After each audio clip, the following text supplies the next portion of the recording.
लोकसभा चुनाव के सरगर्मी के बीच बिहार में आखिरकार छठे चरण की वोटिंग भी खत्म हो गई और आपको बता दें तो बिहार की 8 सीटों पर मतदान संपन्न हुआ। बिहार में कुल 55.45% मतदान हुआ। वाल्मीकि नगर में 58.25%, तो वहीं पश्चिमी चंपारण की बात करें तो यहाँ पर 89.75% वोटिंग हुई। पूर्वी चंपारण में 57.30 वोटिंग हुई। तो वहीं शिवहर की बात करें तो शिवहर में 56.30% वोटिंग हुई। वैशाली में 58.50% वोटिंग हुई। गोपालगंज की बात करें तो गोपालगंज में 50.70% वोटिंग हुई। सिवान की बात करें तो सिवान में 52.50% वोटिंग हुई और वहीं महाराजगंज में 51.27% वोट जो है वो पड़े हैं।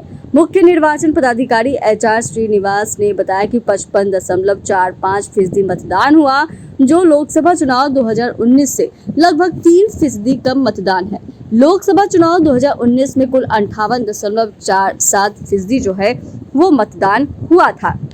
ऐसे में लोकसभा चुनाव के छठे चरण में बिहार की 8 लोकसभा सीटों वाल्मीकि नगर, पश्चिमी चंपारण, पूर्वी चंपारण, शिवहर, वैशाली, गोपालगंज, सिवान और महाराजगंज में वोटिंग हुई है और आपने जाना है कि मतदान प्रतिशत जो है वो क्या रहा है।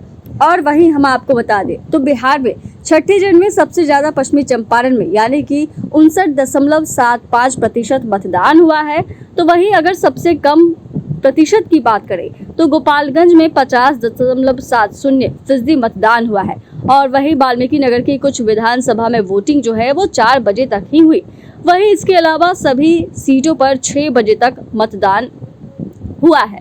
छठे चरण में कुल 1,49,32,165 वोटर्स मतदान में हिस्सा लिए, जिनमें से 78,23,753 पुरुष हैं, वहीं 71,07,944 महिला वोटर हैं। और वहीं अगर हम थर्ड जेंडर की बात करें तो थर्ड जेंडर की आबादी 428 रही है। तो ऐसे में कई दिग्गज नेता जो हैं वो भी इस मतदान में शामिल हुए हैं और वहीं कई दिग्गजों की किस्मत मतपेटी में बंद हो गई है। इनमें बाहुबली की पत्नी लवली आनंद, बाहुबली मुन्ना शुक्ला, बीजेपी के सीनियर लीडर राधा मोहन सिंह, संजय जायसवाल जैसे नाम जो है वो शामिल हैं।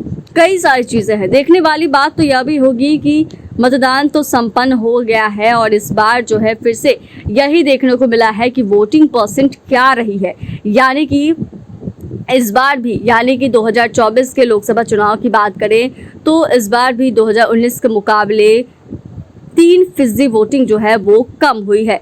इस बार हर चरण में यही देखने को मिल रहा है, जो मतदाता हैं वो कहीं पर वोट का बहिष्कार कर दे रहे हैं तो कहीं जो जनप्रतिनिधित्व हैं उनका रिपोर्ट कार्ड लेकर बैठे हुए हैं और उनके प्रति गुस्सा जो है वो भी दिख रहा है। तमाम चीज़ें हैं। देखने वाली बात होगी कि 8 लोकसभा सीटों पर छठे चरण में वोटिंग हुई है तो कौन इस 8 लोकसभा सीट पर विजयी होता है। चैनल को सब्सक्राइब करें, फेसबुक पेज को लाइक करें। धन्यवाद।